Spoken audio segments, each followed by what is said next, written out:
विश्वविख्यात Islamic scholar फ़ख्र Shri professor Akhtarul Wasey से इमाम हुसैन की शहादत करबला और मुहर्रम की कहानी जानिए।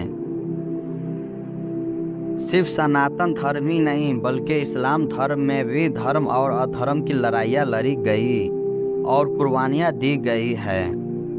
इसका सबसे बड़ा उदाहरण करबला है।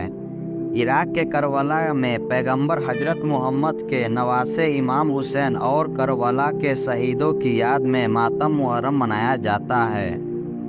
यह लड़ाई शिया से यजीद की सेना के बीच थी, जो कूफा से आए सैनिक से प्रबलित थी और इस्लाम में पैगंबर मोहम्मद के नवासे इमाम हुसैन के परिवारों और साथियों के बीच करवा के बीच थी। ऐसा उल्लेख मिलता है कि हुसैन के साथियों में से 72 पुरुष हुसैन के 6 महीने के बेटे अली असगर सहित यजीद प्रथम की सेना ने शहीद कर दिए थे। प्रोफेसर अख्तरुल वासे ने बताया कि इस्लामी कैलेंडर हिजरी सन में पैगंबर हजरत मोहम्मद साहब के मक्के से मदीने की ओर हिजरत गमन करने से शुरू होता है। वर्तमान में इस्लामी हिजरी सन 1446 चल रहा है।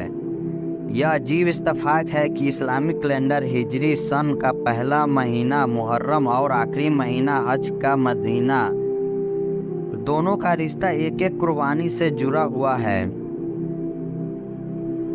जिलहिज में हजरत इब्राहिम के बेटे इस्माइल की कुर्बानी को याद किया जाता है और इसका अनुसरण करते हुए दुनिया भर के मुसलमान जानवर की कुर्बानी करते हैं, क्योंकि ईश्वर ने जब बाप बेटे को इस परीक्षा में कामयाब पाया तो इस्माइल की जगह एक पशु को भेजकर उसकी कुर्बानी करवा दी।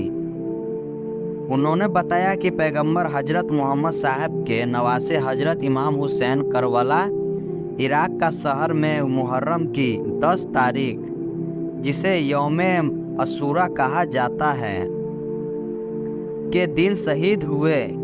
मुहर्रम का महीना कुर्बानी का महीना है।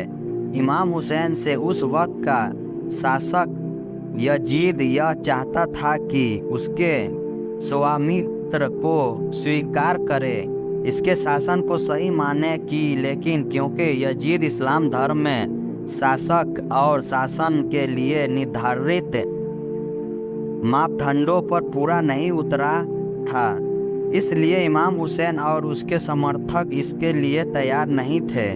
वे पहले मदीने से मक्के की तरफ चले आए ताकि मदीना, जो उनके नाना का नगर था, वहाँ पर कोई वबाल पैदा ना हो।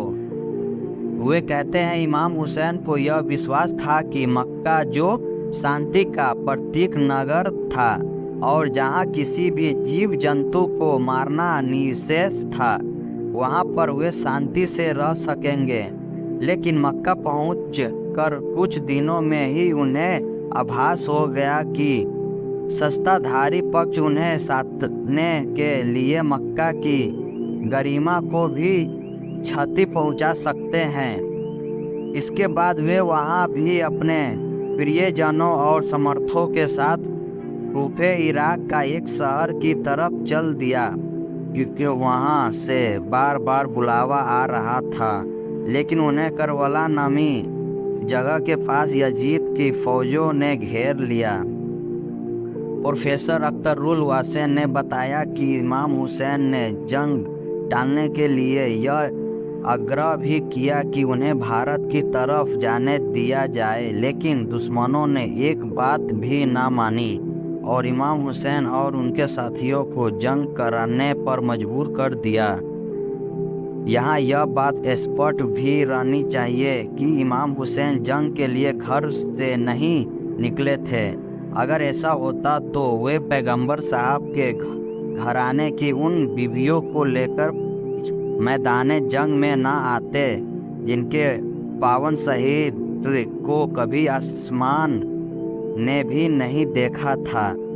जंग के मैदान में कोई अपने दूध पीते बच्चे और बीमार बेटे को लेकर नहीं आता। प्रोफेसर कहते हैं यह जंग उन पर ज़बरदस्ती थोपी गई थी और उन पर पानी भी बंद कर दिया गया था। जंग से पहले हजरत इमाम हुसैन ने जो भाषण दिया था उसमें एक बार फिर जंग को टालने की इच्छा जताई थी, लेकिन विरोधियों के कान पर जो तक ना रेगी और मुहर्रम की 10 तारीख को इमाम हुसैन को शहीद कर दिया गया। इनमें पहले उनके वंशज से जुड़े लोगों और उनके समर्थकों को भी शहीद किया जा चुका था। उन्होंने बताया कि इमाम हुसैन ने करबला के मैदान में अपना सर कटवा दिया, लेकिन बुराई और यजीद के शासन का समर्थन करने के लिए उसके हाथ में अपना हाथ नहीं दिया और इस तरह वे अपने उद्देश्य में सफल रहे और यजीद नाकाम रहा। गरीब नवाज हजरत ख्वाजा मुइनुद्दीन चिश्ती अजमेरी ने इसी वकाया फिक्ता को काव्य के रूप में यूं बयान किया है। शाह अस्त्र हुसैन वासा अस्त्र हुसैन दी पना अस्त्र हुसैन सरदाद नादाद दस्त दर दस्ते यजीद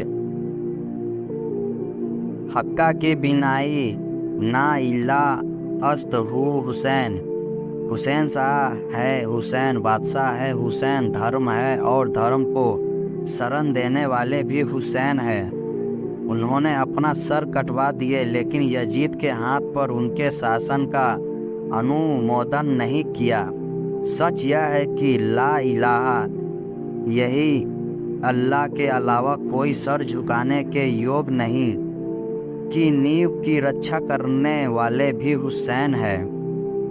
प्रोफेसर अख्तरुल वासे ने बताया कि दुनिया में इमाम हुसैन और उसके समर्थकों के बलिदान को 1400 साल से दुनिया भर में हर साल मुहर्रम के रूप में मनाया जाता है। हिंदुस्तान में भी धर्म, क्षेत्र और भाषा से ऊपर उठकर इमाम हुसैन को याद किया जाता है।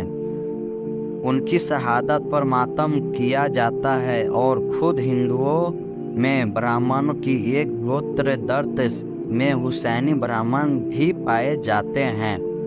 काव्य में शोक गीत उन्होंने बताया कि उर्दू काव्य में मानसिया शोक गीत के अलावा दूसरी भाषाओं और बोलियों में भी एक बड़ा संग्रह मिलता है और उसकी विशेषता यह है कि वह दुखद घटना जो कभी इराक में कभी फरात नहीं के किनारे घटी थी, उसे गोमती नदी के किनारे हिंदुस्तानी कवियों ने इस तरह दर्शाया है कि भारतीय रीति रिवाज उसमें समा गए हैं। इमाम हुसैन और उसके सहयोगियों की शहादत हमारे विवेक में इस तरह गम रम गई कि सैदानियाँ सैयद घर वाले औरतें जब किसी को दुआ भी देती है तो यही कहती है कि खुदा तुम्हें गमे हुसैन के अलावा कोई दूसरा गम ना दे।